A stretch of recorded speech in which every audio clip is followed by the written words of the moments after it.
Hello, and welcome to your guide to week 35 of pregnancy. You are so close, you're in the final stretch. And in this explainer, we're going to walk you through everything that's happening right now, from your baby's incredible development to all the practical things you can do to get ready for their big arrival. Okay, let's just dive right in with something that is truly incredible. This ultrasound gives us a peek at what's happening inside your baby's head right this second. Their brain is rapidly forming all those signature folds and grooves, literally building the foundation for every single thought they'll ever have. I mean, it is just a mind-blowing way to kick off week 35, isn't it? So here's our game plan for today. We're going to start with an inside look at your baby's development, and then we'll see how they're already practicing for life on the outside. We'll also get into what your body is going through before we switch gears to some practical prep and a really important look at your rights at work. All right, first up, let's get that inside look. We're talking about all the final touches your baby is making in there before their big debut. These are the little details that are getting them totally ready for life in the big wide world. You know, your baby's vision is making some amazing leaps forward. Their eyes have been opening for a few weeks now, sure, but at this point, they can actually blink and focus.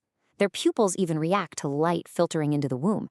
And what's really cool is that the nerve cells for color vision are some of the last to mature, and that's happening right now, getting them ready for a world that's bursting with color. Now let's talk about the absolute powerhouse of your pregnancy, the placenta. By now, it's working at its absolute peak performance. Just try to wrap your head around this. It's pumping half a liter of your blood every single minute to fuel your baby's growth. It's a fully mature, unbelievably efficient life support system. Just incredible. Okay, let's move on and check out your baby's final dress rehearsal. Because they're not just passively growing in there.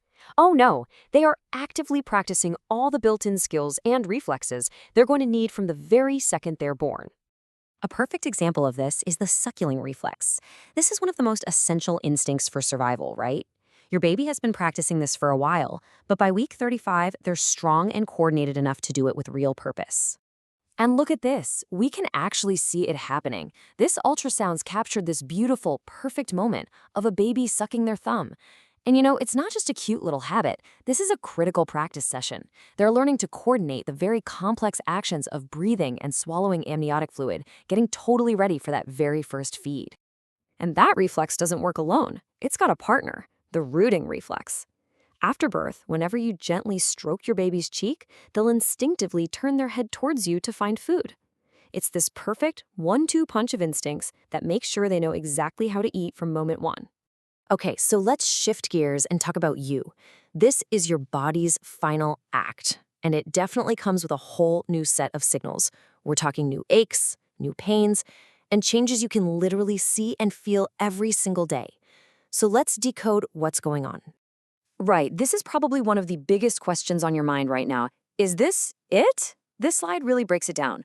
Think of Braxton Hicks as your uterus just doing some warm-up exercises. They're irregular, and they don't really get any stronger. True labor, on the other hand, follows a really clear pattern. The contractions become regular, they get more intense, and they get closer together over time. Knowing the difference can really bring a lot of peace of mind. I am willing to bet you're nodding along to this list right now. The waddle, leaning back all the time, the sheer impossibility of tying your own shoes, it's all because your center of gravity has totally shifted. Your body's doing an amazing job, but man, it is hard work. Just keep telling yourself this part is temporary. And you know, with all those physical changes, often comes a mental shift, that famous nesting instinct. It's that sudden urge to prepare your space and yourself for the baby. So let's get practical.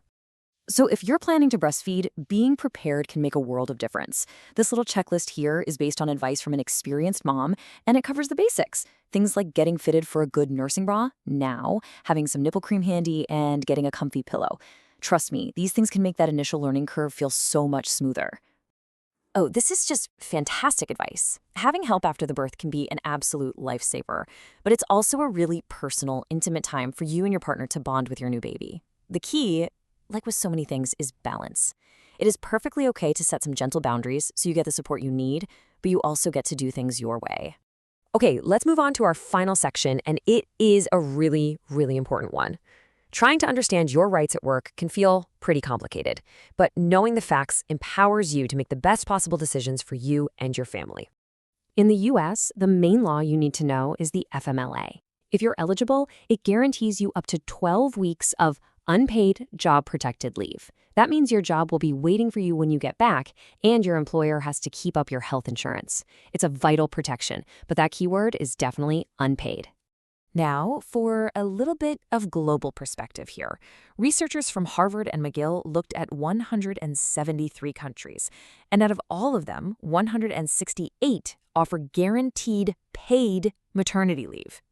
And this slide really puts that number into stark visual contrast. According to that study, the US was one of just a handful of countries that didn't have a national policy for guaranteed paid leave. And as you can see, it's alongside countries like Lesotho and Papua New Guinea. Now, this is a vital piece of information that everyone should know. The Pregnancy Discrimination Act gives you a key protection. It means that an employer cannot legally refuse to hire you simply because you're pregnant or have a pregnancy-related condition, period. As we start to wrap up, just remember that these final weeks are such a unique part of your story. The physical challenges, all the preparations, the waiting, the excitement, it's all part of this incredible journey to meeting your baby. The final countdown is officially on. So as you go through week 35, maybe just take a quiet moment to reflect. In the middle of all the planning and the waiting, what are you most looking forward to? Whether it's just a quiet moment all to yourself or thinking about the first time you hold your baby, whatever it is, hold on to that feeling.